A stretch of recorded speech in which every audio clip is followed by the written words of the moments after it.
4 na taon akong nanilbihan sa pamilya ng asawa ko, pero sa 70 kaarawan ng biyenan kong lalaki, hinamak niya ako dahil sa mababang posisyon ko at pinagbawalan akong dumalo. Tahimik kong pinatay ang aking telepono at umalis para mangisda. Pagsapit ng gabi, binuksan ko ang cellphone ko at nakita ang 168 na missed calls. Napahaplos ako sa gusot na tela ng aking lumang damit. Ramdam ko ang init na bumabalot sa aking mukha, ngunit hindi nito mapapantayan ang lamig ng pakikitungo ng mga tao sa bahay na ito. 4 na taon akong yumuko, hindi dahil sa kahinaan, kundi bilang pagtanaw ng utang na loob. Ngunit ngayong araw, napuno na ang salop. Kapag bumagsak na ang peking telon ng kanilang karangyaan, sino kaya ang tunay na mapapayuko? Hawak ko ang steam iron. Maingat na pinaplansa ang bawat tupi ng luma kong navy blue na suit. Ito na lang ang natatangi kong disenteng damit. Pinatahi ko ito 4 na taon na ang nakalipas. Noong araw na formal akong pumasok sa mansyon na ito para maging asawa ng kanilang anak. Ang singaw ng init mula sa plansa ay nagpapawis sa aking noo, pero hindi ko magawang magpabaya. Ngayon ang 70 kaarawan ng biyenan kong si Don Ricardo, isang napakalaking okasyon na halos 1 buwan ng pinagkakaabalahan at pinagkakagastusan ng buong kabahayan. Bumukas ng malakas ang pinto ng silid, walang katok, walang paalam. Pumasok si Doña Celia, ang biyenan kong babae, na may nakakunot na noong laging sumasalubong sa akin.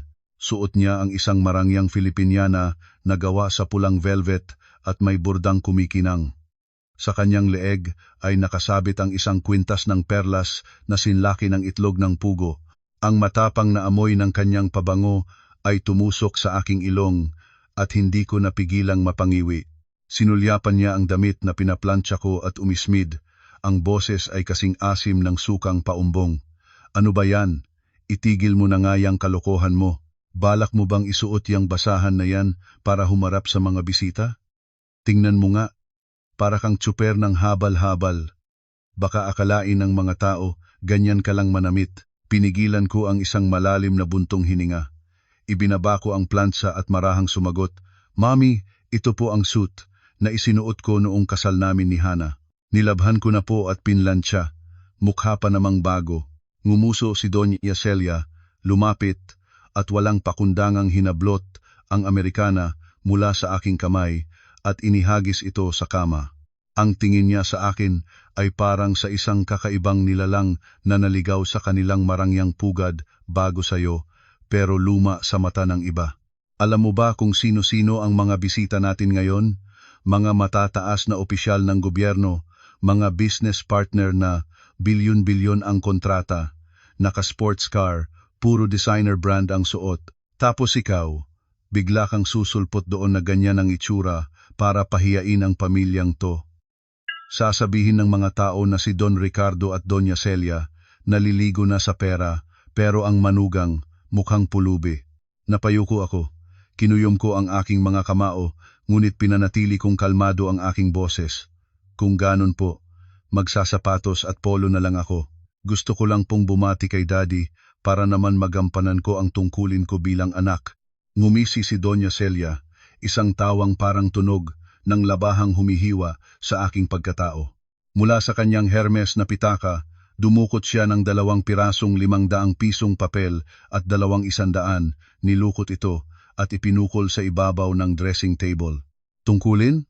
Ang pinakamalaking tungkulin mo ngayon ay alamin mo kung saan ka lulugar at umalis ka muna para hindi kami mapahiya. Heto, kunin mo itong pera, sabay turo sa halagang 11,200. Pumunta ka sa kanto, kumain ka ng pares o sa karinderya. Pagkatapos, maghanap ka ng lugar na mapaghihintayan. Kahit sa ang coffee shop o sinehan, bahala ka. Basta huwag kang magpapakita dito bago mag-10 ng gabi. Pag nakita ka ng mga bisita at tinanong kung anong trabaho mo at magkano ang sahod mo, baka atakihin sa puso ang daddy mo. Tinitigan ko ang perang nakakalat sa mesa, at isang mapait na kirot ang gumuhit sa aking puso. 4 na taon akong manugang, ngunit ni minsan ay hindi ako humingi ng pera sa kanila. Ang sahod ko bilang isang simpleng empleyado sa opisina, na 14,000 kada buwan ay ibinibigay kong lahat sa asawa ko para sa mga gastusin sa bahay. Ngunit mayroon akong ibang pinagkakakitaan na kailanman ay hindi nila nalaman. Sa kanilang paningin, ako ay isang palamunin, isang pagkakamali ng tadhana na kailangang itago. Sakto namang pumasok ang asawa kong si Hana. Napakaganda niya sa kanyang cream-colored na evening gown at ang kanyang buhok ay nakaayos sa isang eleganteng bun. Nang maramdaman niya ang tensyon sa silid, tumingin siya sa kanyang ina, pagkatapos ay sa akin. May bahid ng pag-aalala sa kanyang mga mata, ngunit mabilis din itong nawala at nag-iwas siya ng tingin. Tama si Mommy Dan, sabi ni Hana, mahina ngunit malinaw ang bawat salita, puro VIP ang bisita ngayon. Kapag nandoon ka, baka may magtanong tungkol sa trabaho mo, tapos sa sobrang prangka mo, aminin mong ordinaryong empleyado ka lang. Baka si Daddy sa akin ibunton ang galit. Please Dan, tiisin mo na lang munang lumabas. Maglibang ka muna sa labas. Tinitigan ko ang aking asawa, ang babaeng minsan kong minahal at pinangarap na protektahan. Ang kanyang kahinaan at pagiging sunod-sunuran sa pamilya ay unti-unting pumapatay sa pagtingin ko sa kanya araw-araw. Ngumiti ako ng mapakla. Kinuha ko ang kuha 1,200, pinakinis ang lukot na mga papel at maingat na inilagay pabalik sa kamay ni Doña Celia. Kaya ko pong tustusan ang hapunan ko, Mami. Itago nyo na lang yan. Pang-aguinaldo sa mga pamangkin. Aalis na po ako. Pagkasabi niyon, tumalikod ako at naglakad patungo sa aparador. Kinuha ko ang luma kong t-shirt at cargo pants na madalas kong isuot kapag nangigisda.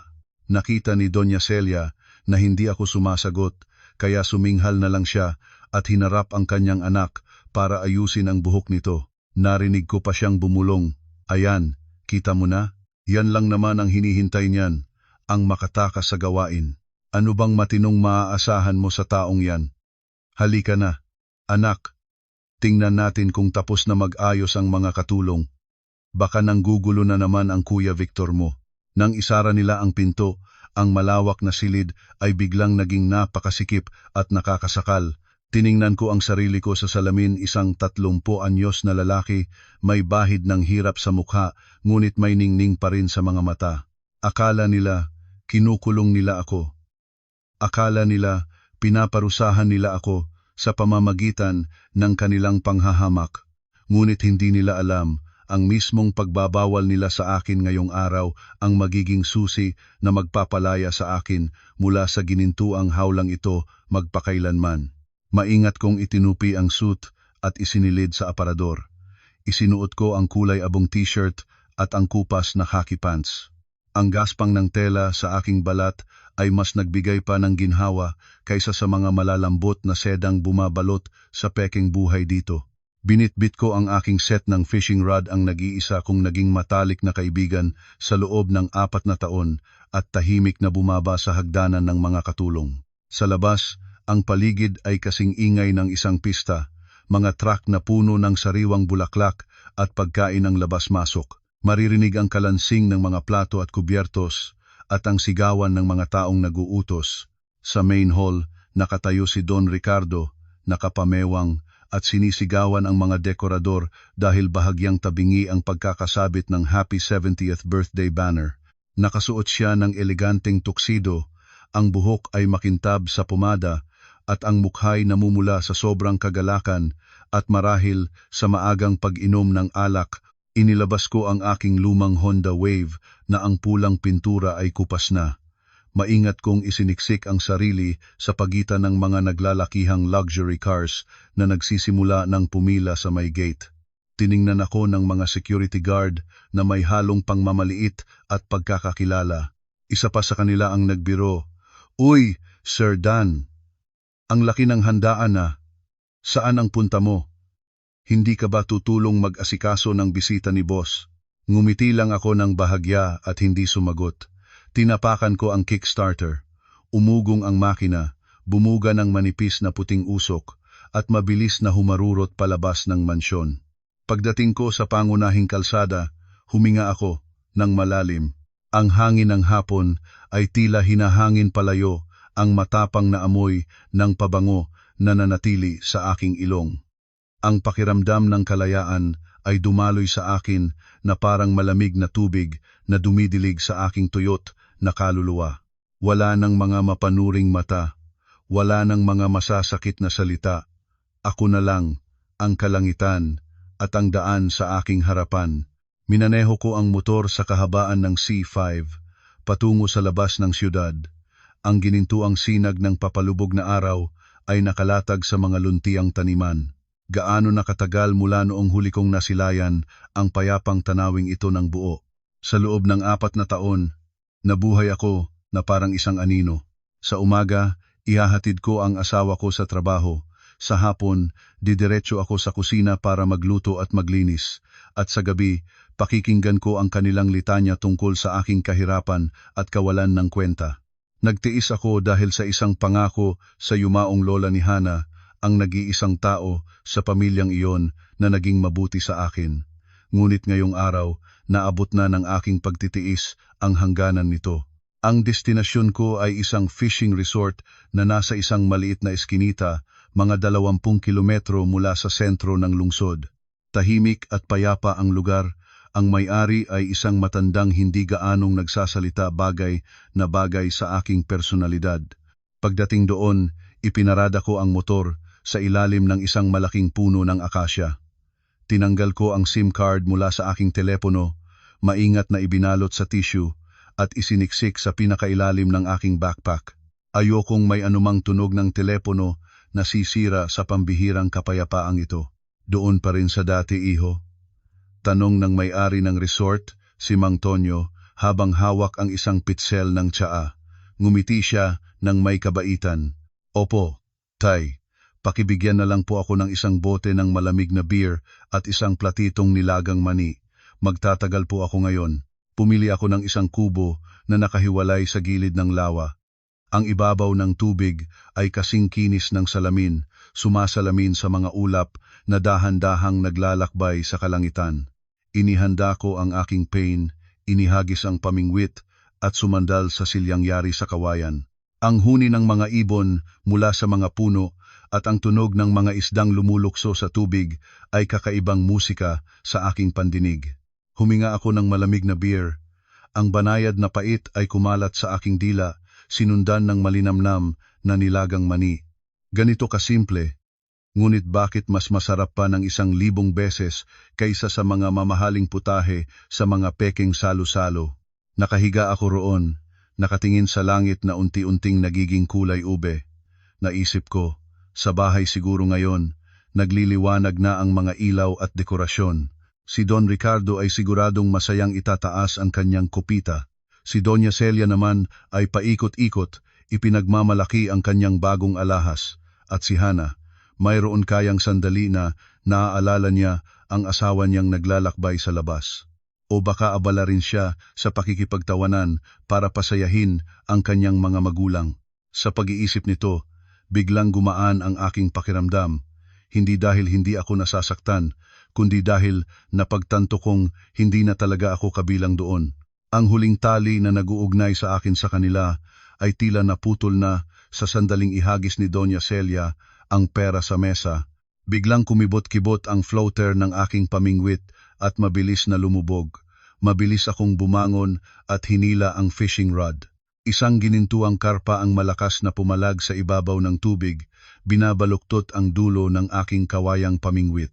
Nagsimula na ang laban, hindi laban sa pamilya ng aking asawa, kundi laban sa tusong isda na ito.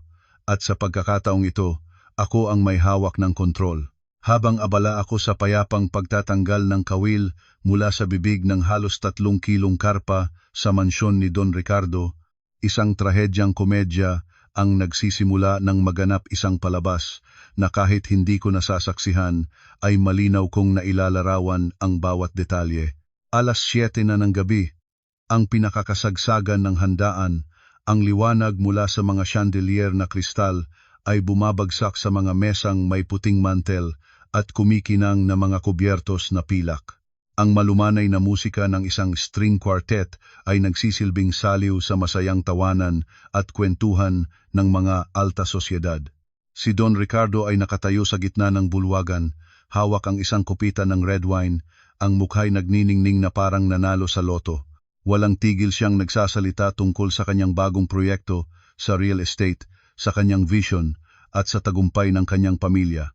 Si Doña Celia ay nakatayo sa kanyang tabi. Ang ngiti ay hindi magkasya sa kanyang mukha, at paminsan-minsan ay hinihimas ang kwintas ng perlas para siguraduhing napapansin ito ng lahat. Si Hana ay nakatayo sa likuran nila, pinapanatili ang isang mahinhin at mabait na anyo ang perpektong imahe ng isang dalagang anak mayaman. Ang kuya niyang si Victor naman ay abalang-abala sa pag-aalok ng alak sa mga modelong hinire para magdagdag ng karangyaan sa piging. Bigla, isang komosyon mula sa labas ng gate ang umalingaw-ngaw na mas malakas pa sa musika. Isang makintab na itim na Rolls-Royce Phantom na may plakang 888 ang dahan-dahang pumasok sa bakuran, sinusundan ng dalawang sasakyan ng mga bodyguard. Ang buong bulwagan ay biglang nanahimik. Nakilala ng lahat ang sasakyang iyon. Iyon ang kotse ni G. Romualdo Romy Teodoro, ang chairman ng isa sa pinakamalaking conglomerate sa bansa. Isang taong kahit sa panaginip ni Don Ricardo ay gustong-gusto niyang makamayan. Natataranta si Don Ricardo. Ibinaba niya ang kanyang kupita, inayos ang kanyang tuksedo at nagmamadaling lumabas para salubungin ito. Si Doña Celia ay nagmamadali ring sumunod, muntik pang matapilok sa sariling saya. Bumukas ang pinto ng kotse at bumaba si G. Teodoro. Kahit na mahigit 60 taong gulang na, ang kanyang tindig ay kagalang-galang at marangal, ngunit mayroon ding kabaitan. Nakasuot siya ng simpleng suit, hindi magarbo, ngunit kahit sino ay makakaalam na hindi ito basta-basta. Napakalaking karangalan po nito. Isang malaking pribilehiyo para sa aming pamilya na mabisita kami ng isang Chairman Teodoro. Halos yumukod si Don Ricardo sa lupa, hinawakan ng mahigpit ang kamay ni G. Teodoro at niyugyog ito nang walang tigil. Ngumiti si G. Teodoro tumango sa mga bisita at inikot ang kanyang tingin sa paligid. Huminto ang kanyang mga mata sa bawat miyembro ng pamilya Lopez, mula kay Doña Celia hanggang kay Hana at maging kay Victor, na ngayon ay tahimik na nakatayo. Binabati kita sa iyong kaarawan, Don Ricardo. Narinig kong may kasiyahan daw dito, at dahil napadaan ako, naisipan kong dumaan para bumati. Nanginginig sa tuwa si Don Ricardo, ang mukha'y namumukadkad na parang bulaklak. Naku, salamat po Chairman, masyado niyo po kaming pinupuri. Halikayo po, sa mesa ng pandangal po kayo. Ngunit hindi pa rin gumagalaw si G. Teodoro. Patuloy siyang lumingalinga, na tila may hinahanap. At pagkatapos ay nagtanong siya, ang boses ay mahinahon, ngunit malakas na umalingaw-ngaw sa katahimikan. Teka, nasaan pala si Daniel? Bakit hindi ko siya nakikitang sumasalubong? Ang tanong ni G. Teodoro ay parang isang baldeng malamig na tubig na ibinuhos sa mukha ni na Don Ricardo at Doña Celia. Ang mga ngiti sa kanilang labi ay nanigas. Si Doña Celia ay nautal at ang pawis ay nagsimulang mamuo sa ilalim ng kanyang makapal na makeup. Si Daniel po. Mas mabilis mag-isip si Don Ricardo at sumingit. Pasensya na po, Chairman. Si Daniel po kasi. Sinamang palad na magkasakit ngayon. Ayaw niyang makahawa sa mga bisita, kaya nagpapahinga na lang po muna siya sa taas. Kumunot ang noo ni G. Teodoro. Ang mukha'y may bahid ng pagkadismaya at pagdududa. May sakit? Kakatext ko lang sa kanya kaninang umaga tungkol sa trabaho. Sabi niya, ayos naman daw siya at naghahanda para sa birthday party ng biyenan niya. Napaka-importanteng tao ni Daniel. Alam niyo ba, ang clean energy project na ilang buwan na naming pinag-uusapan ay kumita na ng 50 beses na tubo. Ang pangunahing dahilan kung bakit ako naparito ay para personal siyang pasalamatan at pag-usapan ang susunod naming hakbang. Kung wala siya, parang hindi kumpleto ang kasiyahang ito. Ang mga salita ni G. Teodoro ay parang isang bombang sumabog sa gitna ng piging. Lahat ng mga mata ay napako sa pamilya Lopez. Nagsimula na ang bulong-bulungan. Clean Energy Project? 50 beses ang tubo? Yung manugang na laging nilalait ni Doña Celia na walang kwenta, yun pala yun? Mukhang henyo pala na nagtatago sa anino. Si Don Ricardo ay nanigas sa kinatatayuan. Ang kanyang mukha ay nagbago mula pula patungong kulay ube. hindi siya makapaniwala sa kanyang narinig. Ang manugang niyang utusan na taga-Labat taga-Plansa ay partner pala ni G. Teodoro at sangkot sa isang bilyon-bilyong proyektong nanlaki ang mga mata ni Hana sa gulat na pahawak sa kanyang bibig. Si Victor naman ay napanganga, halos mabitawan ang kopita ng alak sa kanyang kamay. Si Doña Celia ay nanghina ang mga tuhod at kinailangan pang kumapit sa braso ng asawa para manatiling nakatayo. Tiningnan ni G. Teodoro ang kanilang mga naguguluhang reaksyon at tila naintindihan na niya ang lahat. Ang kanyang mga mata ay nanlamig. Don Ricardo, Doña Celia, tatanungin ko kayo ulit, nasaan si Daniel? Ang katahimikan ay sobrang tindi na maririnig mo kahit ang pagbagsak ng isang karayom. Sa sandaling iyon, napagtanto ng buong pamilya ng aking asawa na nakagawa sila ng isang pagkakamaling hindi na maitatama. Itinaboy nila palabas ang swerte bago pa man ito kumatok sa kanilang pinto. Ang hangin ng gabi sa tabi ng lawa ay umiihip, nagdadala ng malamig na ambon. Natapos ko nang ihawin ang ilang pirasong hitong nahuli ko. Ang mabangong amoy ng inihaw na isda, kasama ang amoy ng sinunog na dayami mula sa malayo, ay lumikha ng isang simpleng lasa na mahirap kalimutan. Dahan-dahan kong kinain ang puting laman ng isda. Isinawsaw sa mangkok ng toyo, kalamansi at sili at sinundan ng isang lagok ng beer. Pakiramdam ko, hindi pa naging ganito kasarap ang buhay. Ang cellphone ko ay nananatiling tahimik sa ilalim ng aking backpack, walang SIM card. Ganap kong pinutol ang koneksyon ko sa labas, lalo na sa magulong mundo na nagaganap sa marangyang mansyon na iyon. Ngunit naiisip ko na ang eksena doon ngayon ay tiyak na puno ng kaguluhan. Sa bahay ni Don Ricardo, pagkatapos ng matalim na tanong ni G. Teodoro, tiyak na nagbago agad ng ikot ang mundo ng biyenan ko. Hihilahin niya sina Doña Celia at Hana sa isang sulok, basang-basa sa pawis kahit na todo buga ang aircon. Tawagan niyo si Daniel, pabalikin niyo siya dito, bilis. Manginginig ang boses ni Don Ricardo habang kinukuha ang kanyang cellphone. Si Doña Celia ay nagmamadaling i-dial ang numero ko. Toot, toot. The subscriber cannot be reached. Hindi siya makontakt, mahal, sigaw ni Doña Celia, puno ng pagkasindak. Tawagan mo ulit. Tawagan mo hanggang sasagutin niya. Hana, anak, tawagan mo ang asawa mo. Namumutla si Hana, nanginginig ang mga kamay habang nagdadial. Ang malamig na boses pa rin ng operator ang naririnig. Isang tawag, 2 tawag, 10 tawag.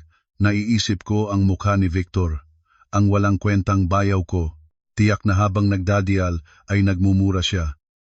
Tangina ng gagong to, kung kailan kailangan, saka nagloloko.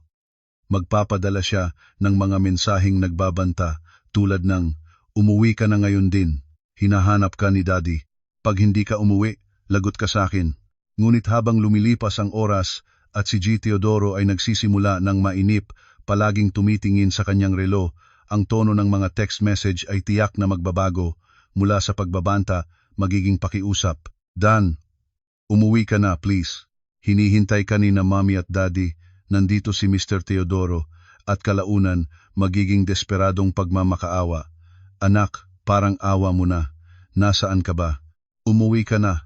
Tulungan mo si Daddy kahit ngayon lang. Hinihintay ka ng buong pamilya. Nakaupo ako sa tabi ng lawa, pinagmamasdan ang sinag ng buwan sa ibabaw ng tubig, at ang puso ko ay kalmadong kalmado. Kung ito ang dating Daniel, isang missed call lang mula sa asawa ko ay magpapanik na ako, tatawag pabalik, takot na baka nag-aalala siya, takot na baka pagalitan ako ng mga biyenan ko. Ngunit ang Daniel ng araw na ito ay namatay, nakasama ng huwad na karangalan ng pamilyang iyon. Alam ko na sa cellphone kong nakapatay, ang bilang ng missed calls ay tiyak na umabot na sa daan-daan. Marahil 168 na tawag. Ang numerong Lokfat o Road to Prosperity na pinaniniwala ang maswerte ni Don Ricardo. Ngunit ngayon, ito na ang numero ng kanilang desperasyon. 168 tawag sa kawalan para hanapin ang isang taong ilang oras lang ang nakalipas ay itinuring nilang basura na kailangang walisin palabas ng bahay para hindi makasira sa magandang tanawin.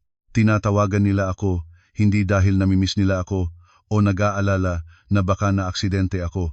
Tinatawagan nila ako dahil nanginginig na ang trono ni Don Ricardo, dahil ang peking karangalan nila ay nanganganib sa harap ni G. Teodoro.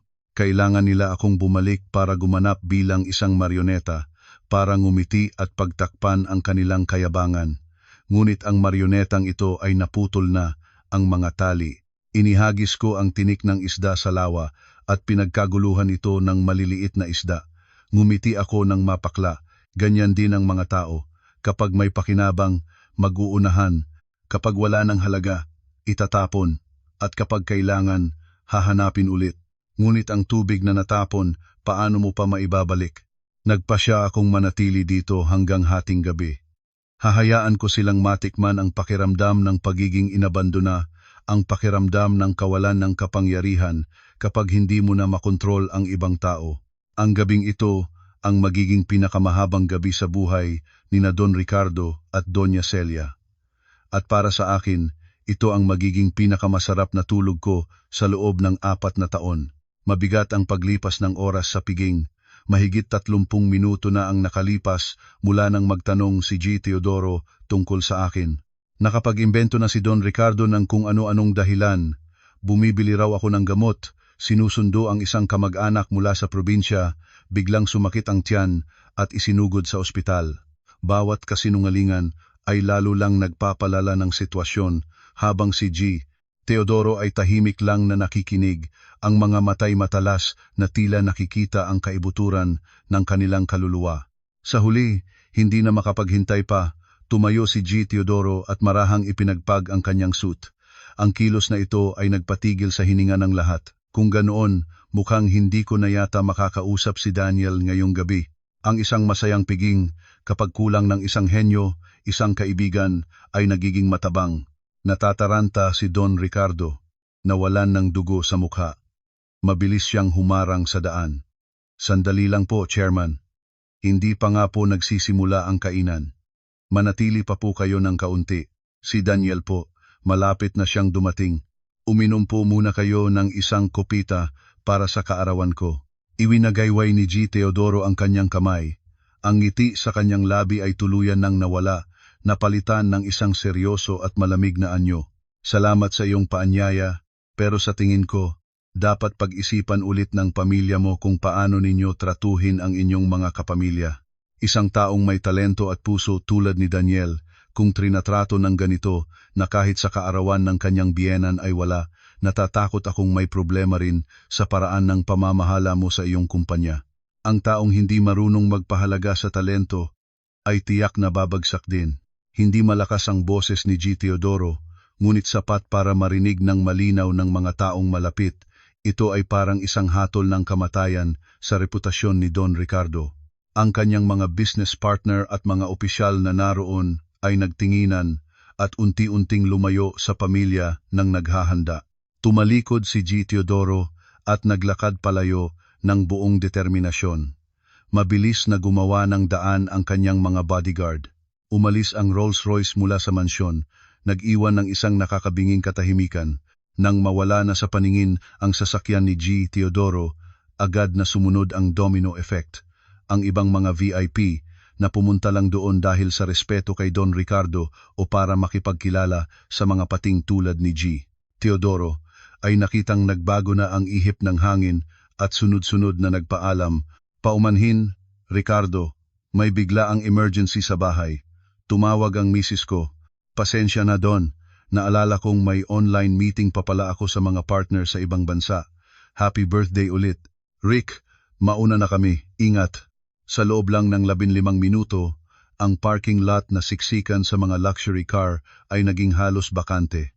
Ang piging na pinaghandaan ng husto, na gumastos ng milyon-milyong piso, ay naiwan na lang na may mga mesang puno ng pagkaing hindi man lang nagalaw. Ang mga sariwang bulaklak ay nangalanta at ang mga waiter ay nagtinginan lang sa isa't isa, hindi alam ang gagawin.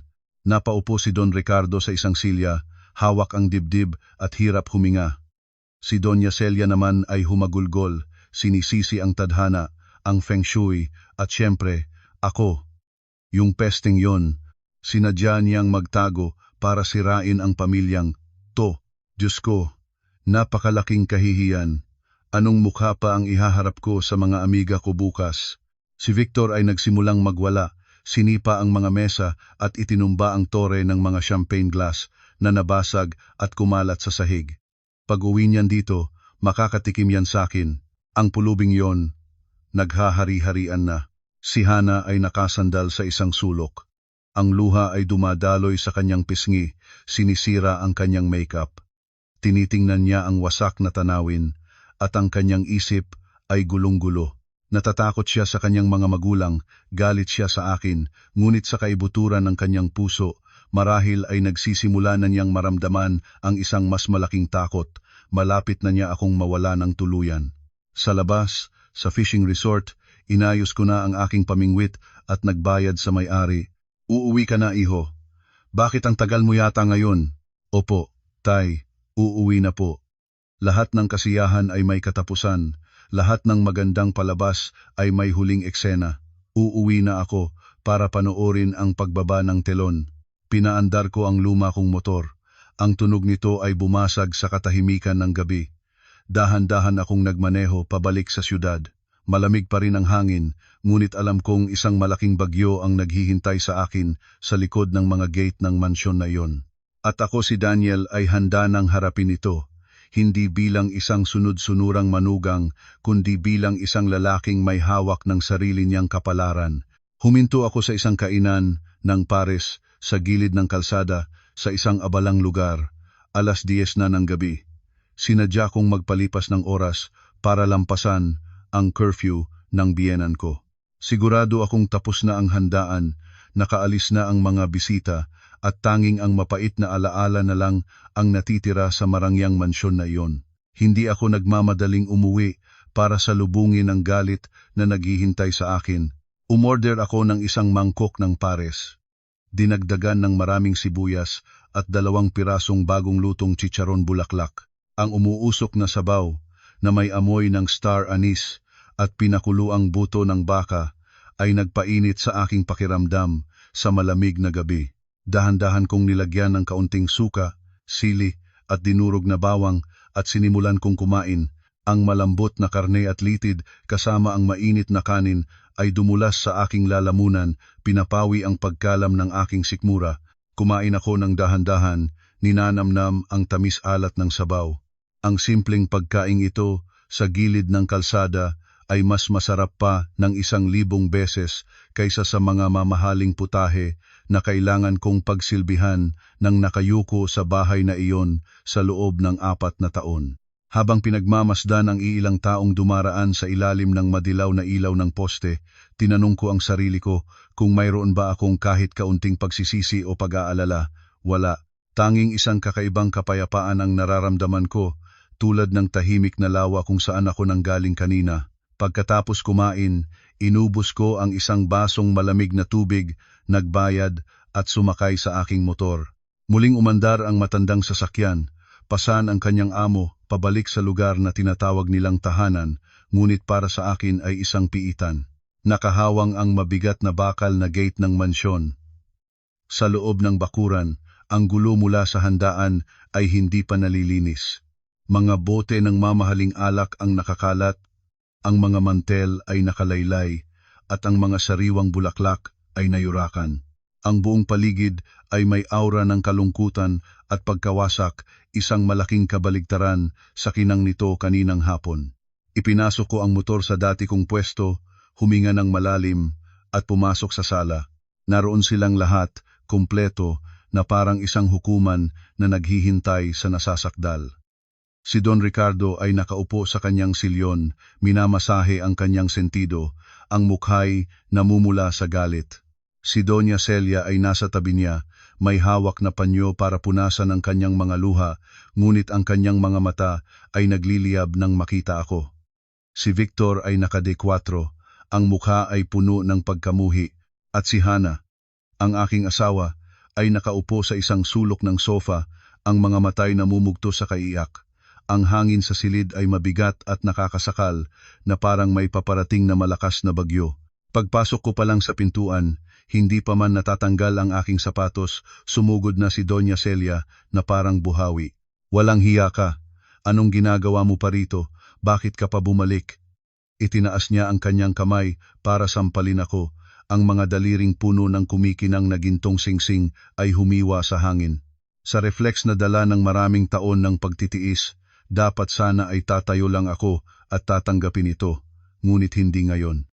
Dahan-dahan akong umatras, iniwasan ang sampal. Sumala ang kamay ni Doña Celia, dahilan para mawalan siya ng balanse at muntik nang matumba kung hindi siya nasalo ni Victor.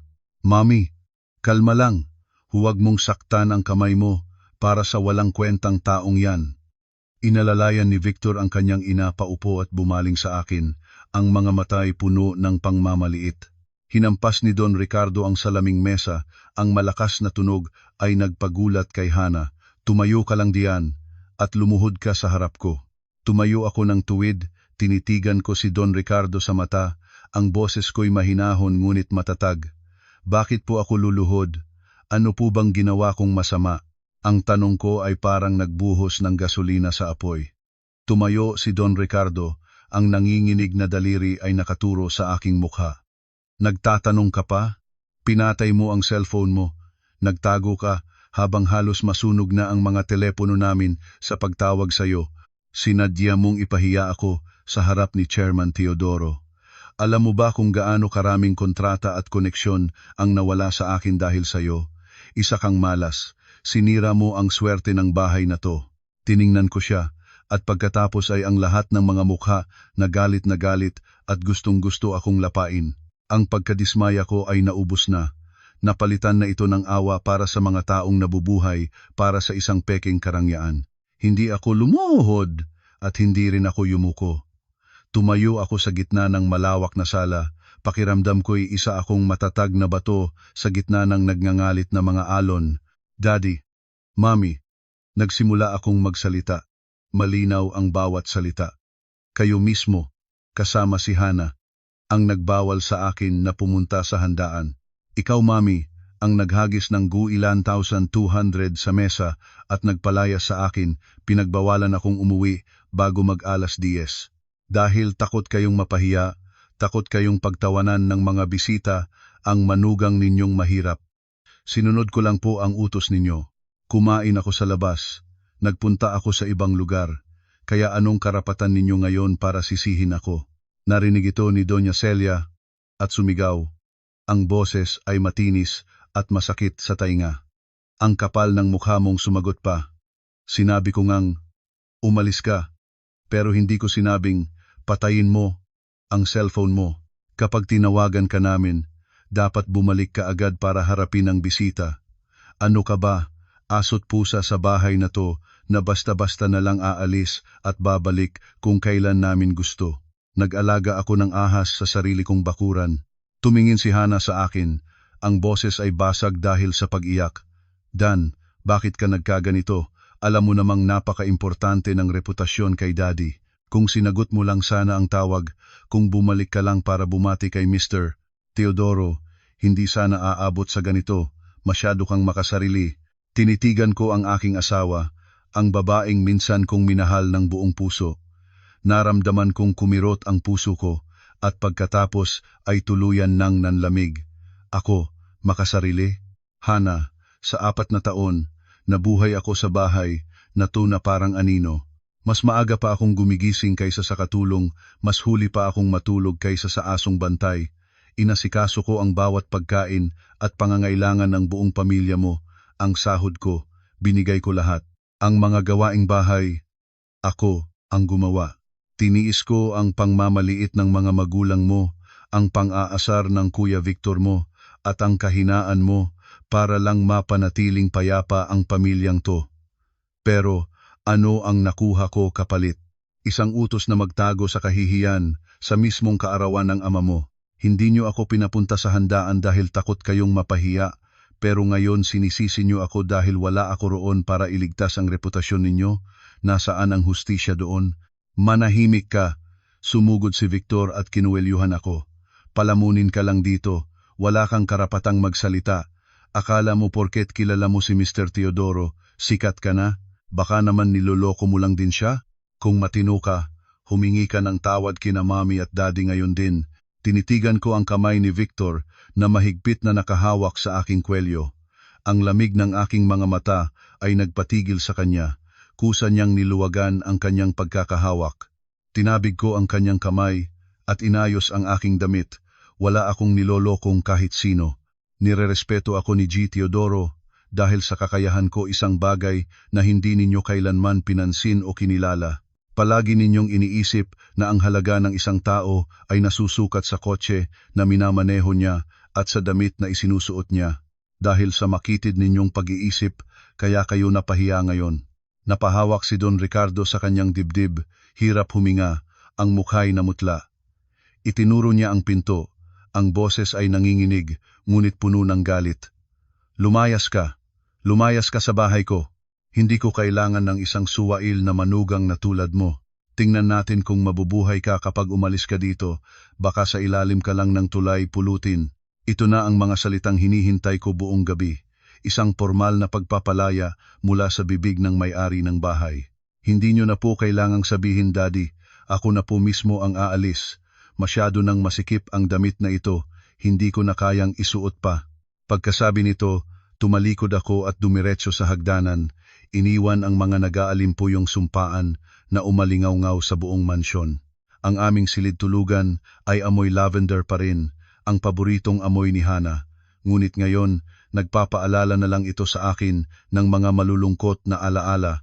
Hinila ko ang luma kong maleta mula sa ibabaw ng aparador at pinagpagan ang alikabok. Binuksan ko ang aparador, sa isang panig ay ang mga mamahaling designer na damit ni Hana, makukulay at magaganda.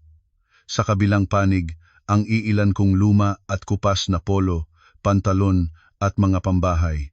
Ang pagkakaiba ay malinaw na nakikita kahit sa aming pribadong espasyo, isang paalala ng aking posisyon sa loob ng 4 na taon. Inayos ko ang aking mga damit sa maleta.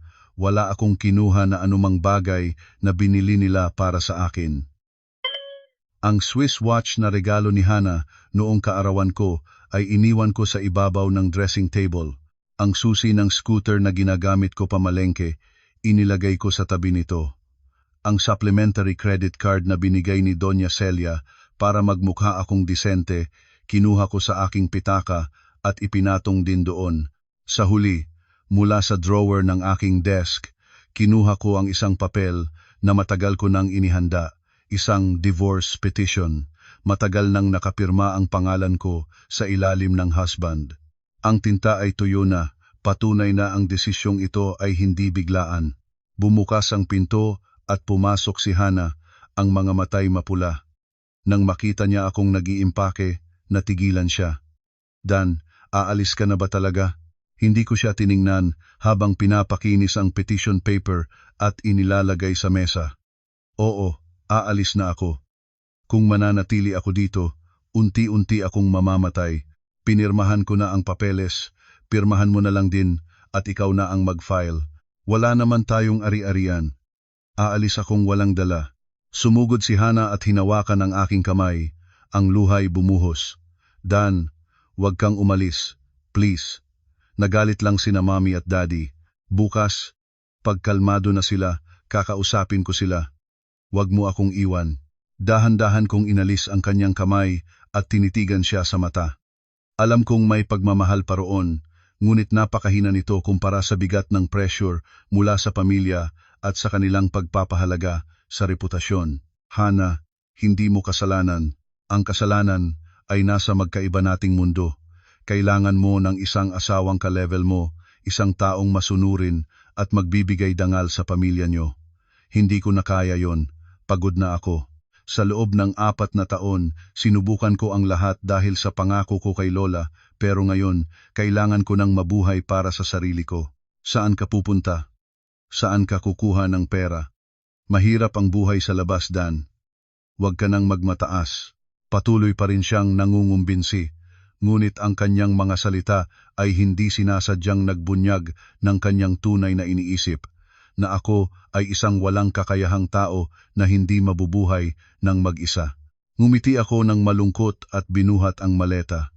Huwag kang mag-alala para sa akin. May mga kamay ako at isip, hindi ako mamamatay sa gutom. Mag-iingat ka, alagaan mo sina mami at daddy. Hinila ko ang maleta palabas ng silid. Ang tunog ng mga gulong sa sahig na kahoy ay tuyo at malungkot. Si Hana ay nanatiling nakatayo, humihikbi, ngunit hindi nangahas na habulin ako. Takot siyang marinig ng kanyang mga magulang ang kanyang pag-iyak at lalo pa silang magalit. Ang kahinaang iyon ang huling tuldok sa aming pagsasama. Pagbaba ko sa sala, naroon pa rin sila. Nang makita nila akong may dalang maleta, ngumuso si Doña Celia. Ayan, umalis ka na para mawala ka na sa paningin namin.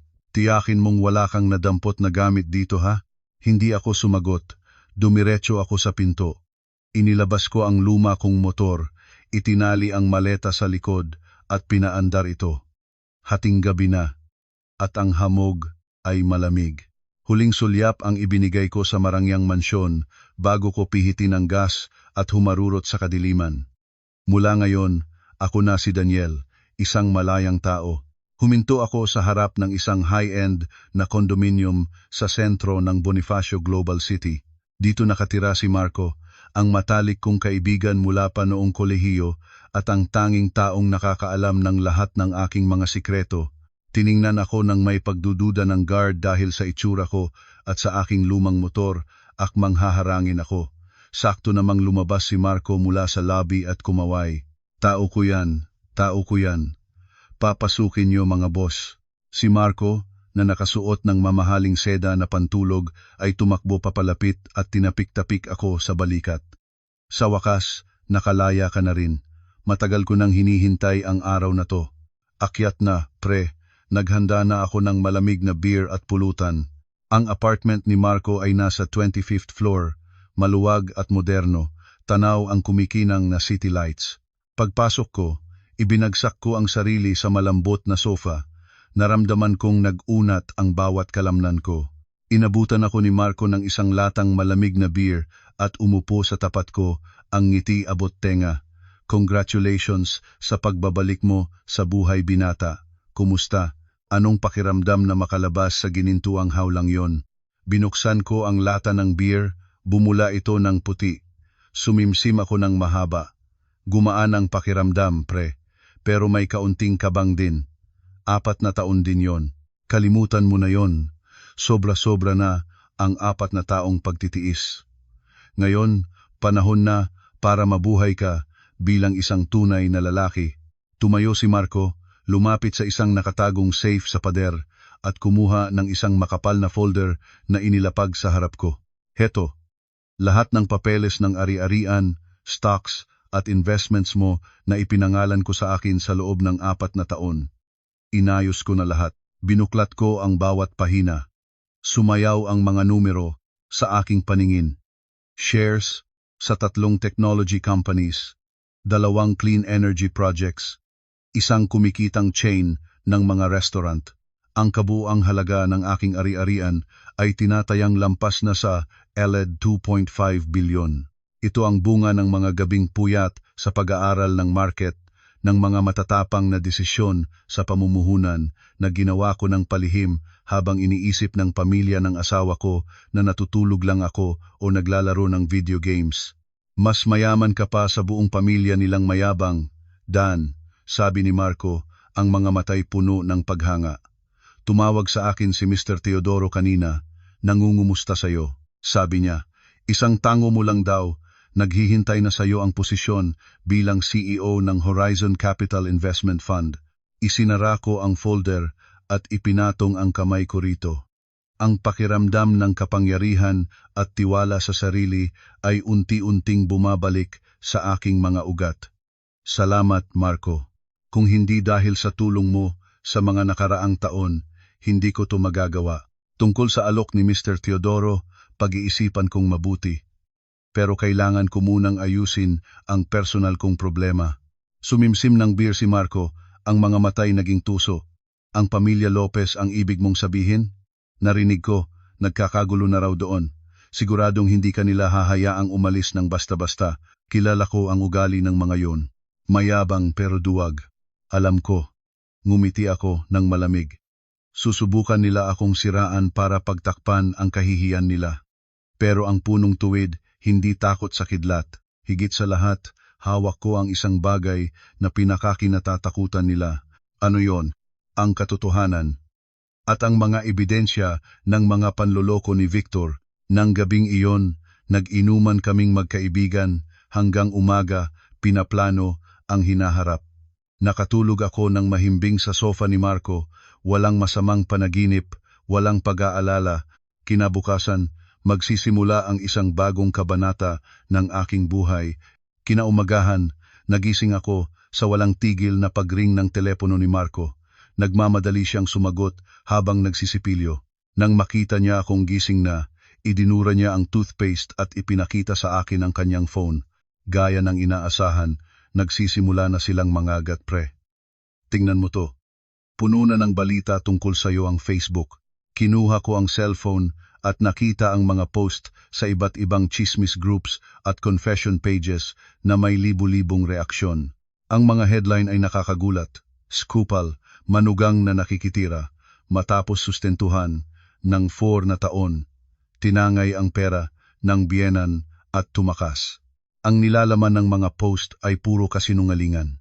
Isinalaysay nila kung paano ako kinupkup ng pamilya Lopez noong wala akong wala, pinag-aral at binigyan ng trabaho, ngunit ako raw ay isang ingrato, tamad at maluho.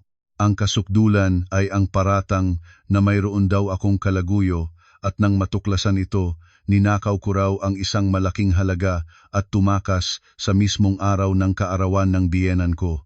Kalakip ng mga post ay mga litratong kuha habang papalabas ako ng mansyon sakay ng aking lumang motor na sa anggulo ng pagkakakuha ay nagmukha akong kahina-hinala at kaawa-awa. Sa comment section, ang mga netizen na walang alam sa katotohanan ay sunod-sunod na nag-iwan ng masasakit na salita, tinudurog ako. Sa mukha pa lang, mukhang manloloko na. Nag-alaga sila ng ahas. Ganyan talaga paglalaking palamunin sa asawa. Hanapin yan. Ibabalik ang pera at ikulong. Binasa ko lang ito ng mabilis. Hindi ako nakaramdam ng galit kundi pagkatawa. Ang galing talagang mag-imbento ni Victor. Ginamit niya ang galit ng publiko sa mga lalaking palamunin para ibaling ang atensyon sa akin at pagtakpan ang insidente sa party. Anong plano mo? Gusto mong ipa-take down ko tong mga page na to? Nag-aalalang tanong ni Marco. Umiling ako. Huwag na. Hayaan mo silang mag-enjoy. Mas pinalalaki nila ang gulo. Mas masakit ang balik sa kanila kapag lumabas ang totoo. Simula pa lang to. Tumayo ako at nag-inat sa may balkonahe, tanaw ang abalang siyudad. Marco, pakikontak mo naman ang isang law firm para sa akin. Gusto kong magpadala sa kanila ng formal na demand letter para sa libel at character assassination. At pakihanda mo na rin ang files tungkol sa proyektong Lungsod Timog. Panahon na para turuan natin sila ng leksyon tungkol sa katapatan. Biglang nag-vibrate ang bago kong phone. Isang text mula sa di kilalang numero. Nakita mo na? Warning pa lang yan. Kung matalino ka, magdala ka ng ilima 500,000 at makipagkita ka sa akin. Sasabihin ko kay Daddy na patawarin ka na. Kung hindi, sisiguraduhin kong hindi ka na makakabangon dito sa Maynila. Victor, binasa ko ang mensahe, ngumiti ng mapakla at binlock ang numero. Nagsisimula pa lang ang tunay na giyera. Akala nila sinusukol nila ako, pero hindi nila alam, sila mismo ang humuhukay ng sarili nilang libingan. Hindi ako makikipag-away gamit ang salita. Gagamitin ko ang batas at ang lakas ng ekonomiya para makipag-usap sa kanila. Marco, ihanda mo ang sasakyan. Pupunta tayo kay Mr. Teodoro. Bumaling ako sa kaibigan ko. Ang mga matay nag-aalab sa determinasyon. Okay boss, bihis lang ako, sagot ni Marco, kumindat ng may pananabik. Nakaupo ako sa marangyang opisina ng Cruz del Rosario Law, kaharap si Attorney David Cruz, isang matalik na kaibigan ni G. Teodoro, at isang pangalan na kinatatakutan sa mundo ng korporasyon. Hawak niya ang makapal na folder ng mga printout ng lahat ng mapanirang puring post at komento na ipinakalat ni Victor sa social media. Inayos ni Attorney Cruz ang kanyang salamin, ang matalas niyang tingin ay dumaan sa bawat pahina bago tumingin sa akin. Huwag kang mag-alala, Mr. Reyes. Ang mga ebidensyang ito ay sapat na para kasuhan sila ng libel. Ang aming cybercrime team ay nakakuha na ng digital forensic evidence na nagpapatunay kung saan at sino ang nag-umpisa ng mga post na ito. Isang tango mo lang, bukas na bukas, ipapadala na ang subpina sa kanila. Tumango ako at humigop ng mainit na tsaa. Ang galit sa loob ko ay naging isang malamig na determinasyon. Ayokong makipagsagutan sa kanila online, attorney. Gusto kong batas ang magsalita. Pakiasikaso na po. Gusto ko munang magpadala ng formal na demand letter sa mga page na iyon na hinihiling na tanggalin ang post at mag-issue ng public apology sa loob ng 24 oras. Kung hindi sila susunod, idedemanda natin sila. At para sa utak ng lahat ng ito, si Victor Lopez, gawin niyo po ang dapat ayon sa batas, ngumiti si Attorney Cruz. Tama ang diskarte mo. Sige, ipapadraft ko na ang mga sulat. Sa reputasyon ng aming law firm, sigurado akong matatakot sila. Nang hapong iyon, isang maliit na lindol ang yumanig sa mundo ng social media. Ang mga admin ng malalaking chismis pages na kaninang umaga lang ay galit na nag-share ng post laban sa akin ay biglang nakatanggap ng mga demand letter mula sa isang top-tier na law firm. Ang sulat ay matapang, puno ng mga legal na artikulo at patunay na peke ang kanilang impormasyon. Mabilis na kumalat ang takot. Pagsapit ng gabi, nagbago ang ihip ng hangin. Ang mga post laban sa akin ay sabay-sabay na naglaho, napalitan ng mga public apology. Dahil sa kapabayaan sa pag-verify ng impormasyon, kami po ay nag-post ng hindi kumpirmadong balita tungkol kay Mr. Daniel Reyes. Kami po ay humihingi ng paumanhin. Si Victor, na masayang nag-aabang sa bahay, ay natulala. Tinawagan niya ang mga admin na binayaran niya, pero puro pagtanggi at pagsisisi ang natanggap niya. Sinisisi pa siya sa pagbibigay ng maling impormasyon. Sa bahay ni Marco, pinanood ko ang paglabas ng mga apology sa screen ng laptop at gumaan ang pakiramdam ko. Ang unang round ng laban ay napanalunan ko. Kinaumagahan, nagsuot ako ng isang light gray suit na pinasadya na nagbigay diin sa aking matangkad na tindig. Regalo ito ni Marco para sa bago kong buhay. Tumingin ako sa salamin, hindi na ang malumbay na manugang ang nakikita ko, kundi isang kagalang-galang at tiwalang negosyante. Ang sasakyan mula sa Horizon Group ay dumating ng eksaktong alas 8. Isang marangyang Mercedes Maybach ang naghatid sa akin sa kanilang headquarters, isang nagtataasang gusali sa BGC. Naghihintay sa akin si G. Teodoro sa kanyang opisina sa pinakamataas na palapag. Welcome, Daniel. Bagay na bagay sa iyo ang ganyang hitsura. Ito ang tunay na tindig ng isang magiging leader. Bati niya, niyakap ako na parang pamilya. Salamat po, sir. At pasensya na po sa nangyari noong party. Kalimutan mo na yon. Kilala kita. Ang pagtitiis mo sa mga taong iyon ang nagpatibay sa iyo. Inabot niya sa akin ang isang kontrata. Hindi na ako magpapaligoy-ligoy pa. Ang bagong investment fund ng Horizon ay nangangailangan ng isang kapitan na may vision. Inaalok kita bilang CEO. Buong kapangyarihan ang ibibigay ko sa iyo. Binasa ko ang kontrata. Ang sahod at benepisyo ay pangarap ng sinuman sa mundo ng pananalapi. Ngunit ang pinakanakakaantig ay ang buong tiwala na ibinigay sa akin ni G. Teodoro. Sir, tinatanggap ko po ang responsibilidad na ito. Pangako, hindi ko po sasayangin ang tiwala ninyo. Tumawa ng malakas si G. Teodoro. Mabuti, hinihintay ko, yang sagot mo. Mula ngayon, partners na tayo. Ipakita mo sa buong mundo kung sino si Daniel Reyes. Nang pirmahan ko ang kontrata, alam kong nagsimula na ang bago kong buhay. Hindi na ako ang hamak na manugang. Ako na si CEO Daniel Reyes. At ngayon, mayroon na akong lakas at kapangyarihan para harapin ang nakaraan. Habang abala sa bagong trabaho, palihim naming isinagawa ni Marco ang ikalawang plano gamit ang kanyang galing sa IT. Napasok niya ang sistema ng Lopez Construction. Ipinakita niya sa akin sa isang malaking screen ang mga dokumento, mga peking resibo, paggamit ng substandard na materyales sa proyektong Lungsod Timog at pagbili ng mumurahing semento. Ang diferensya sa presyo ay umaabot sa daan-daang milyon. Higit pa diyan, Dan, sabi ni Marco, puno ng galit. Pinalsipikan niya ang mga papeles, sinuhulan ang mga inspektor. Heto ang recording ng usapan nila ni Victor. Isang garalgal na boses ang narinig, ngunit malinaw ang kayabangan ni Victor. Pirmahan mo na, yan bayad ka na. Yung mga konting bitak, tapalan na lang ng semento, walang makakaalam. Basta makuha ko yung papeles para ma-release na yung loan sa bangko. Kinuyom ko ang aking kamao. Ang kawalang responsibilidad na ito ay kasuklam-suklam. Sapat na yan. Hawak na natin ang lahat ng ebidensya para ibunyag sila. Hindi na ito personal na away, Marco. Responsibilidad na natin to sa publiko. Ipunin mo lahat sa isang black dossier. Bukas, ipapadala natin sa mga tamang tao. Sigurado ka na ba? Pag pinakawalan natin to, babagsak ang buong pamilya nila. Sila ang may gawa niyan, Marco, sabi ko.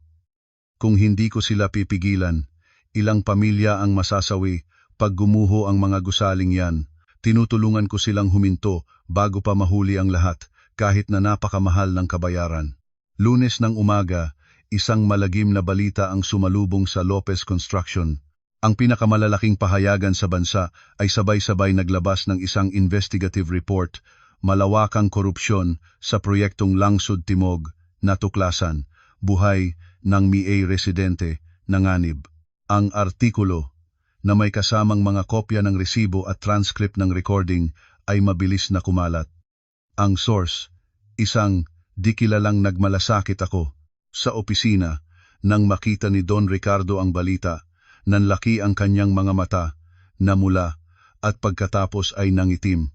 Napahawak siya sa dibdib at bumagsak sa kanyang silya. Anong to? Nasaan si Victor? Tawagin niyo dito ang gagong yan.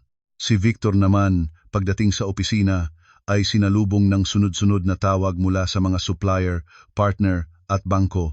Lahat ay kanselado ang kontrata. Nanginginig siyang binasa ang balita, lahat ng kanyang sikreto ay nakalantad na. Kasabay nito, daan-daang kliyente na nakabili ng unit ang nagrally sa harap ng kanilang opisina at ng construction site, sumisigaw, "Ibalik ang pera namin." Ang stocks ng Lopez Construction ay bumulusok pababa. Sa loob lang ng ilang oras, bilyon-bilyon ang nawala. Sa aking opisina sa Horizon, pinanood ko ang balita. Pumasok si G. Teodoro. "Malakas ang bagyong yan. Gawa mo ba, Daniel?" Hindi ako tumanggi. "Inilabas ko lang po ang katotohanan, sir. Kung malinis ang kanilang negosyo, walang sinuman ang makakasira sa kanila." Tumango si G. Teodoro. "Sa negosyo, tiwala ang pinakamahalaga. Ang perang nawala, kikitain ulit. Pero ang tiwalang nawala, wala na lahat. Ito ay isang mamahaling leksyon para sa kanila." Nagring ang phone ko. Numero ni Hana. Tinitigan ko ito at nagdesisyong huwag sagutin. Sa puntong ito, lahat ng paliwanag at pakiusap ay huli na. Nagsimula ng umikot ang gulong ng hustisya at dudurugin nito ang lahat ng haharang sa kanyang daan. Mas mabilis kaysa sa inaasahan ko ang pagguho ng imperyo ng mga Lopez. Nang hapong iyon, dumating ang mga kinatawan ng bangko. Inanunsyo nila ang pag-freeze sa lahat ng bank accounts ng kumpanya at ng pamilya. Ipinagbabawal din ang pag-access sa kanilang mga ari-arian, kabilang na ang mansyon, bilang paghahanda sa foreclosure. Don Ricardo, kung hindi ninyo mababayaran ang 30% ng inyong utang sa loob ng 10 araw, mapipilitan kaming iremata ang lahat ng inyong ari-arian. Nang marinig ito ni Don Ricardo, tuluyan na siyang nawalan ng malay at isinugod sa ospital. Sa mansyon, si Doña Celia ay baliw na tumatawag sa kanyang mga amiga, humihingi ng tulong, ngunit puro pagtanggi at abalang linya ang kanyang natanggap. "Sorry Celia, gipit din kami ngayon." "Naku, pasensya na. Day, ayaw naming masangkot sa gulo." Inihagis ni Doña Celia ang telepono. Anekyo, ang babaeng buong buhay na mayabang ay ngayon lang natikman ang lamig ng pag-iisa. Para dagdagan ang kanilang kamalasan, dumating ang isang grupo ng mga siga na may mga tato. Sila ang mga inutangan ni Victor sa 5,006 para sa kanyang mga luho. Dahil hindi na siya makabayad, pumunta sila para maningil. Tumayo lang sila sa labas ng gate, dumudura, nagyoyosi, at sumisigaw ng mga mura. Nag-iwan sila ng karatulang karton na may nakasulat na pulang pintura. Victor, magbayad ka, kundi buong pamilya mo kakaladkarin namin. Si Hana at ang kanyang ina ay magkayakap sa takot sa dilim, hindi magawang buksan ang ilaw. Si Victor naman ay nagtago na. Nakatanggap ako ng ulat tungkol dito. Kahit may galit pa, may kaunting awa akong naramdaman para kay Hana, ngunit pinatigas ko ang aking puso. Ito ang kabayaran sa kanilang mga ginawa. Tumawag na lang ako sa isang kakilala sa presinto para ipapatrol ang lugar at maiwasan ang sakitan.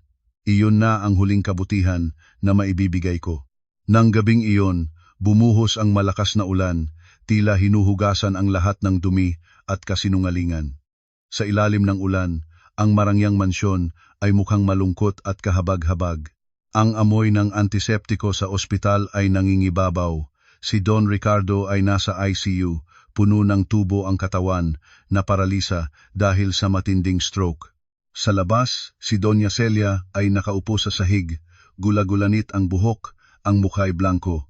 Sakto namang dumating ang 2 pulis. Kayo po ba ang kamag-anak ni Mr. Victor Lopez? Kami po ay mula sa Criminal Investigation Unit. Inaresto po namin siya para sa kasong estafa at paglabag sa building code. Pakipirmahan po ang papeles.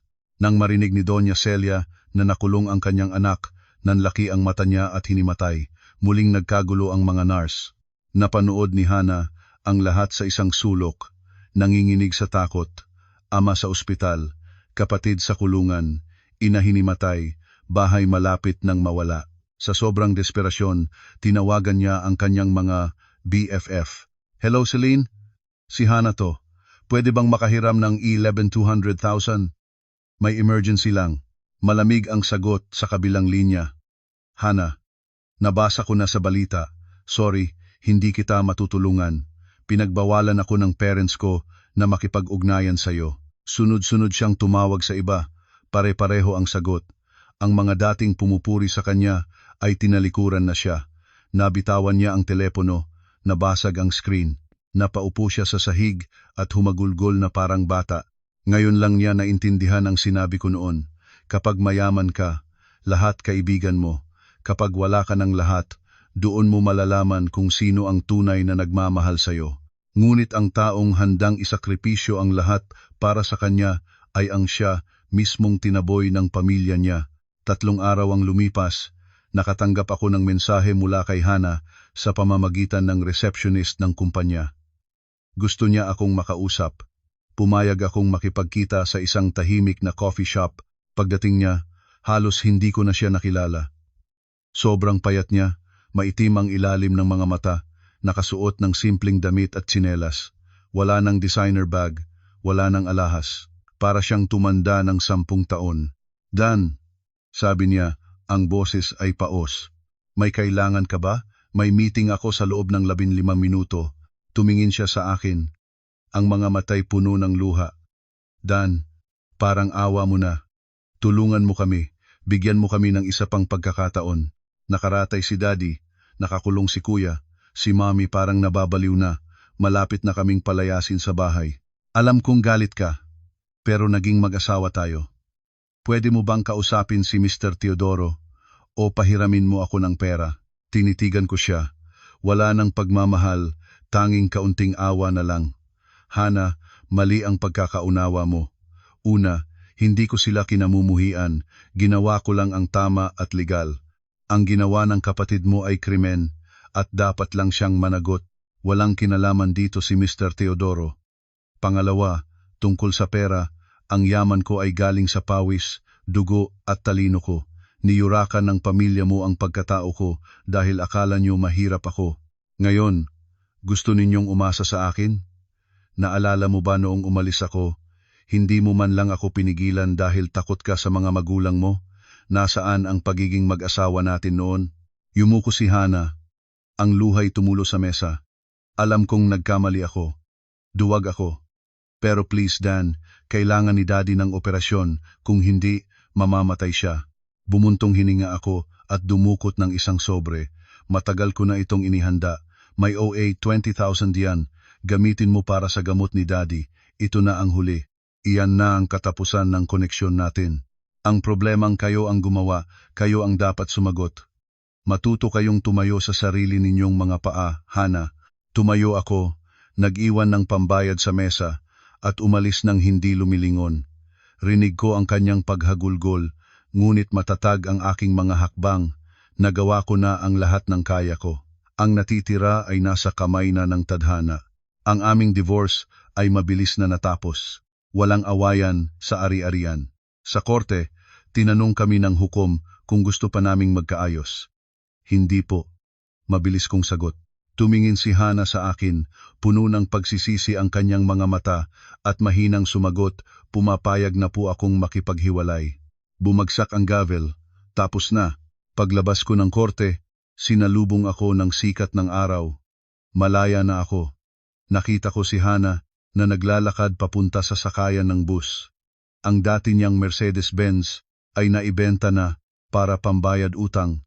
Tiningnan ko ang kanyang papalayong anino, may dalang lungkot pero may kapayapaan. Huminto ang Maybach ng kumpanya sa harap ko. Sir, may meeting po kayo ng 2:00, sabi ng driver. Sumakay ako. Isinara ang pinto, at isinara ko na rin ang pinto sa aking nakaraan. Nang sumunod na bagong taon, ipinagdiriwang ko ito kasama ang aking mga magulang sa bago kong penthouse. Sa gitna ng putukan ng fireworks, nakatanggap ako ng text mula kay Hana, Dan, kailangan ni Daddy ng isa pang operasyon. Wala na kaming pera. Parang awa mo na.